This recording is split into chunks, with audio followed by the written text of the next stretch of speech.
Have you ever felt like someone was watching you, even when you were completely alone? Maybe you've glanced over your shoulder, half expecting to see something. Someone lurking in the shadows, just out of sight. But of course, there was nothing there, right? The first time Liam saw the grinning stranger, it was late at night, and the streets were deserted. He had just finished a long shift at the diner and was walking home, his breath fogging in the chilly autumn air. The lampposts cast pools of light on the sidewalk, but in between them, the darkness felt thick, almost alive. It was the kind of night that made you walk a little faster, even if you told yourself there was nothing to fear. Liam rounded a corner, and that's when he saw it.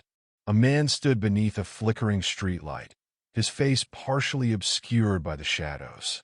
He was tall and thin, dressed in an old-fashioned suit that looked more suited for a funeral than a casual evening stroll. But what struck Liam, what froze him in place, was the man's smile. It was too wide, stretching unnaturally across his pale face, as if it had been carved there. The grin didn't reach his eyes, which were dark and empty, like twin voids that seemed to swallow the light around them. Liam's heart pounded. He told himself it was just some eccentric guy, maybe on his way to a costume party. But why was he just standing there, staring? The man didn't move. His head tilted slightly, as if he were studying Liam. The smile never wavered. Have you ever tried to convince yourself that something isn't real, even as every instinct in your body screams otherwise? Liam broke into a jog, unable to shake the feeling of those hollow eyes boring into his back. When he dared to glance over his shoulder, the man was gone. He laughed nervously, telling himself he was being paranoid. But that night, as he lay in bed, he couldn't sleep. Every time he closed his eyes, he saw that grin.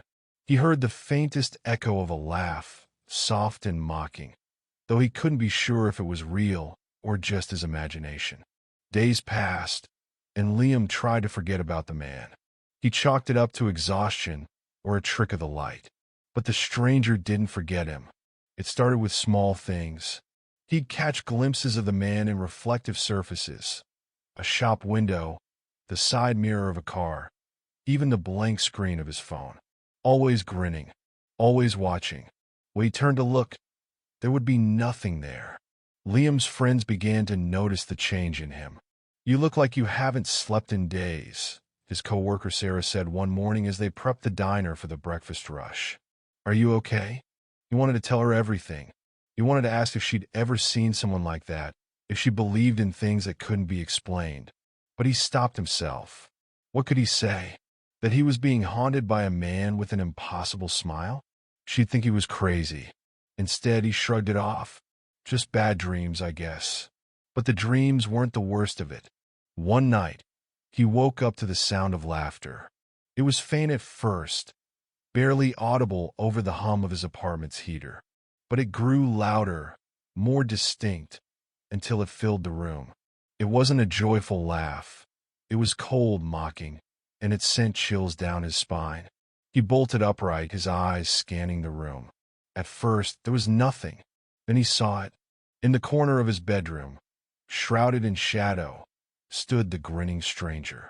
His silhouette was unmistakable, and that grin, that impossibly wide, grotesque grin, gleamed in the darkness.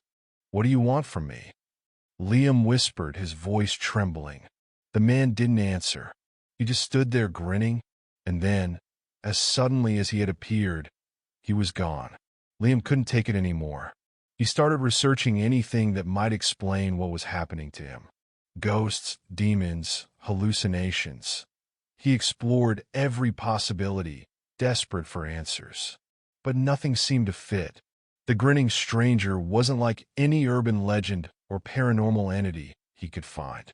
It was as if he had come from nowhere, a being without a past or purpose, existing only to torment him.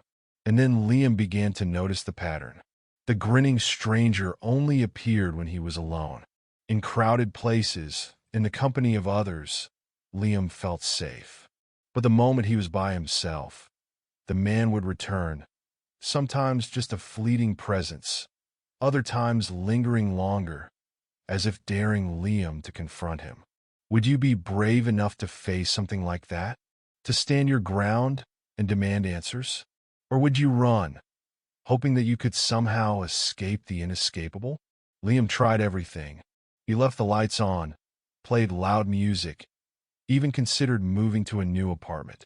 But no matter where he went, the grinning stranger followed. His presence became more intrusive. Liam would wake up with scratches on his arms, his belongings moved, and sometimes faint messages scrawled on his mirrors. Why so serious? Smile for me. He felt like he was losing his mind.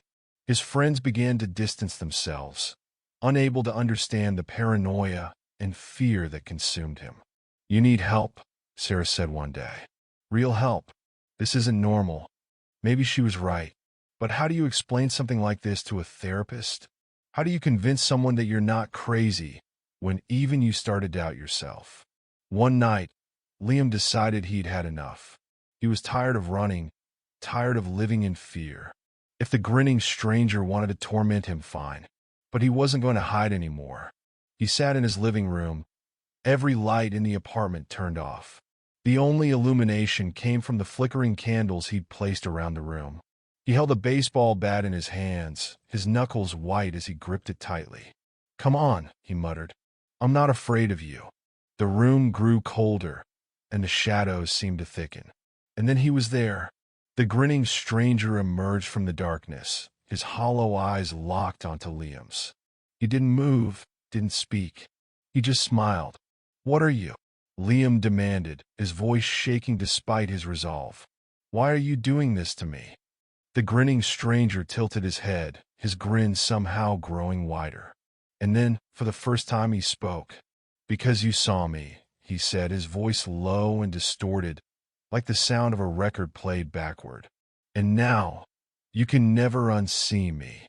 Liam swung the bat, but it passed through the man as if he were made of smoke. The stranger laughed, a sound that echoed endlessly in Liam's mind.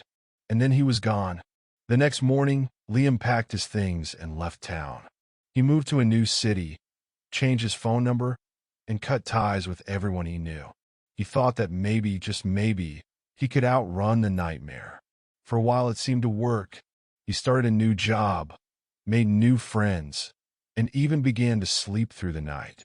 The memory of the grinning stranger faded, though it never disappeared completely. But one evening, as he was walking home, he felt it again, that prickling sensation on the back of his neck, the feeling of being watched. He turned slowly, his heart sinking as he saw a familiar figure standing beneath a streetlight, grinning at him. The grinning stranger had found him. If you've made it this far, do me a favor. Hit the subscribe button and share this story with someone you think would appreciate a good scare. Because you never know who might be watching or smiling.